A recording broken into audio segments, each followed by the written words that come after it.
Evening. Okay, today is the second day of Adar Sheni, March 12th. Yesterday we finished off with a reflection to bring joy into our life is to utilize every moment we have to studying Torah. Torah brings the truest and surest joy into one's life, bringing Hashem into your life. Now, I gave a little preview maybe with some words on the groups saying, if you want an additional way of reaching joy, join today's class. But it doesn't necessarily present itself that way, but I'm going to hopefully bring that into fruition. In today's lesson, in addition to the channel of Torah study, giving tzedakah of one's earnings is a desirable medium to host the Shekhinah. So if you want to bring Hashem into your life, you give tzedakah, since it elevates all the worldly energy that went into earning the money, which now rises to holiness. It's easy to think that if somebody came around, was it yesterday or Sunday? Yesterday morning to collect? So that you take $1 out of your pocket, does that make you feel good? Not so much. It's a little uncomfortable. But if you took a step back to realize that $1 came out of not just the hard work that you did, but all of the education that went into obtaining the job that you have from the time that you're a little child, and you sacrifice so much, and you put so much energy and so much effort into this, it's not just that $1. There's a much bigger picture here. I see you, Ellie.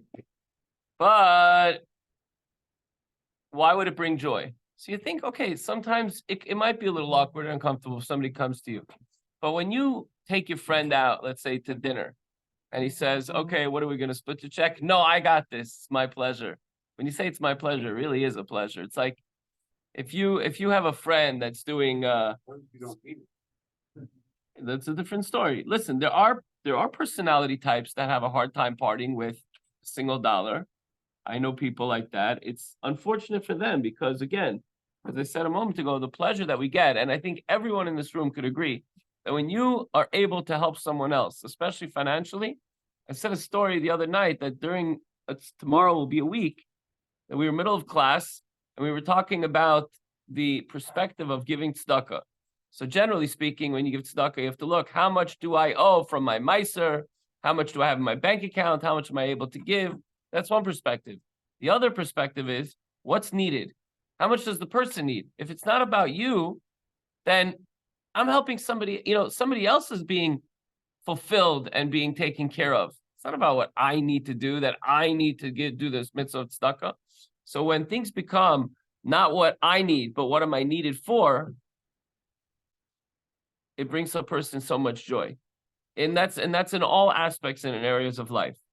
It's not, I have this, vart that I want to share, so I really have the need to teach it, and so everybody has to listen. And that is, everybody is subjugated to listening to my thing, even if they're not interested. But if somebody's sitting there and says, can you please teach me something? Well, okay, I have something. No, please, I want to hear. Okay, I'm gonna give you over the vart because you want to hear it, not because I want to give it. And so too in every area of life, you come to a certain place, location. There was a story that we were sharing on in the class about this group of Chabad women that were going to a convention, and they were stuck in Detroit because it was a huge snowstorm. And instead of being upset, it's not, I need to get on a plane. Look around you. And there were hours that they were on the ground. There was many hours that they were stuck in the airport. So they farmed them out. Some went to a college campus nearby. Some went to a hospital nearby just to go around and visit the Jewish patients. And even some of the ladies went around the airport to meet other Jewish women and to encourage them and to whatever it was. So again, from the perspective of not what I need, but what's needed, what am I needed for? If I give tzedakah, I think we could all agree that there's a tremendous feeling of satisfaction. There's somebody in this room, I'm not going to mention names, that every week, every time I seem to open up the mailbox with a key, there's a check from him. He doesn't do that if it doesn't make him feel good about giving towards Chabad or towards his favorite organizations. That's just what it is. Somebody did a very nice match at the end of the charity campaign, and it's residual, it continues on. Nobody does that unless it makes them feel good. If you're giving tzedakah, if you're doing it because you're being forced to and somebody makes you uncomfortable, that's obviously not something you feel good about. But if you're giving on your own and you're doing it and you're fulfilling a need and a purpose, it gives you tremendous satisfaction. And again, it's not just the dollar that you just schlep out of your bank account. It comes from all the efforts and energies that you expend from the time you're a little child. So it's really a lot more than just that momentary giving. Hashem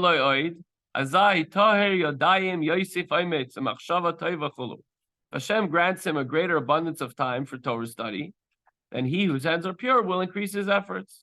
Meaning you should resolve that as more time becomes available to him, he will devote it to Torah study. So this is continuation of yesterday, that obviously he has the minimum an hour in the morning and an hour in the evening to learn. And if he really wants to continue learning, but he simply cannot, he still gets the credit. Okay, so if you joined us and your phone's not on mute, please put it on mute. Okay, thank you. So if he has extra time on any particular given day, it happens to be Memorial Day, Labor Day, Columbus Day, President's Day, whatever day that is, or a voting, whatever day that is, or he just has less work, take out a Chumash, take out a Mishnayos, learn a little Torah. He says, moreover, Hashem reckons a good intention as an actual deed, which means if he wants to learn, but he simply does not have the time or the resources, he doesn't know how to learn, whatever it might be, but he really desires, this can't be a fake. You gotta have all the right intentions. Then Hashem reckons a good intention as actual deed. It's as if he actually learned. Therefore, even while his time for study Torah is limited to a small part of the day, it's as if he learned all day long. Even during the remainder of the day, while he's doing business, when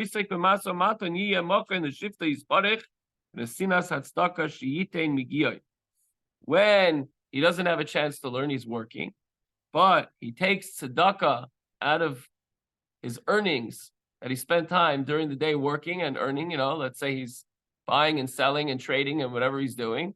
So now not only is he giving tzedakah and he's getting a schar for the giving of tzedakah, but it also he gets rewarded for time learned, so to speak. Like he didn't have time to learn because he's working, but he gave tzedakah in lieu of the learning. So he will make a dwelling place, an abode for Hashem, by giving tzedakah out of the proceeds of his labor. Tzedakah is one of the attributes of God. Just as God gives us every single day. Oh, what did God give me today? Are you breathing? Okay. Try the air. Get your own air. No, Hashem's giving you free air every single day and everything else that we have. Yesterday I was at a Shiva house, and the father was a Holocaust survivor, and he spent time in Siberia with his family, like these tragic stories from our past. Today, don't jump on me, but you all know what I'm talking about. Nobody goes hungry. Everybody that you know is eating every single day, right? So even if maybe there's food stamps or difficulties or stresses, we had to downgrade. We only have one car between us. We had to move into a smaller house. So we can't spend on vacations the way we used to. Come on. We're all eating. We're all sleeping in a warm home. We have clothing. It's not like, what your parents went through, what your grandparents went through. Mamish, if they had a slice of bread during the war times running from the ghetto or from the camps or from the whatever. So obviously, Rahmanus on that whole situation, but every single day Hashem gives us. So too, when we give, we're acting b'tselem Elokim, like in the image of God. As it says about Hashem, Mahu Rachum Mechulu, Chesed D'Roya Yemina.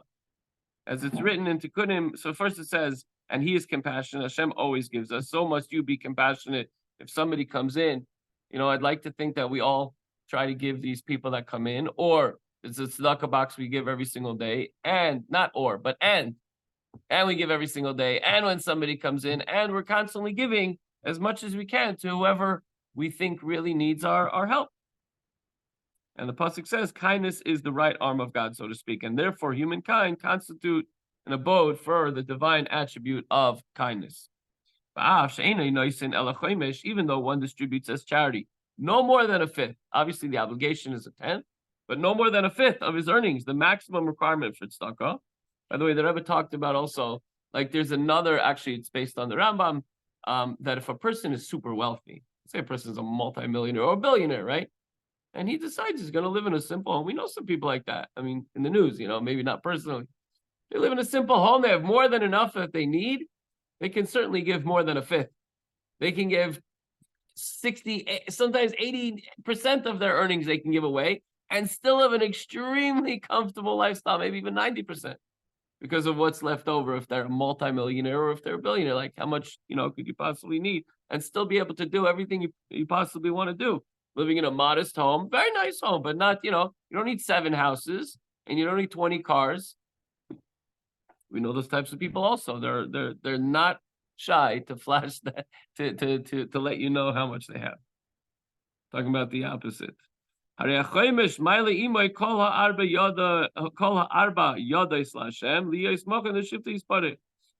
one that distributes as tzedakah no more than a fifth of his earnings, the maximum requirement, how then is he in abode for Hashem while he's engaging in earning the other 4/5?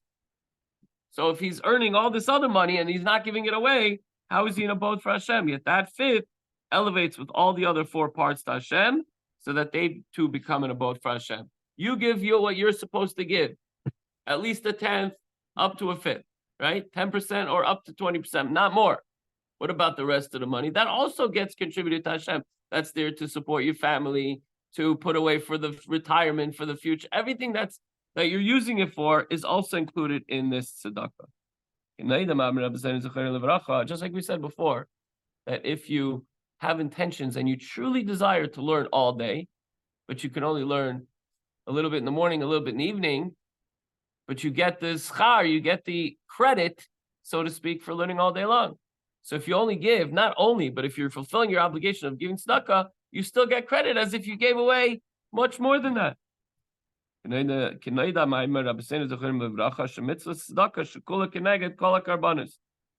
It is well known from our sages that declared that the mitzvah of tzedakah is equivalent to offering all of the sacrifices. What do you mean? What if I just contributed to one sacrifice? No, you get credit for all the sacrifices. Now,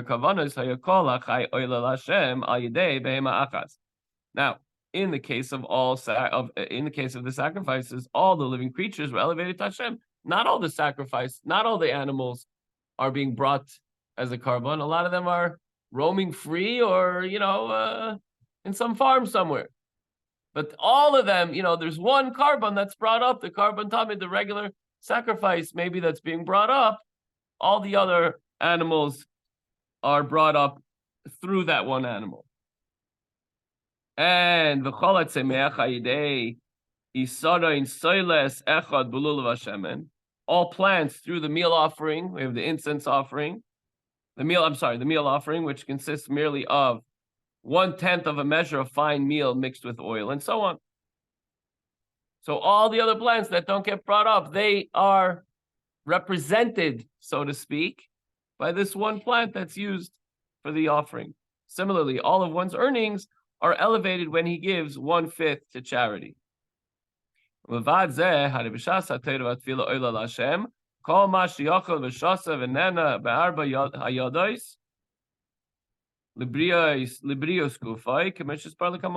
from this, as explained below, all that one has eaten and drunk and generally enjoyed for his bodily health from the other 4/5 of his earnings, meaning the food that you put on the table, you're spending on yourself, and your home and your Jewish books and your clothing and everything, and your heating bills and your water bills, right?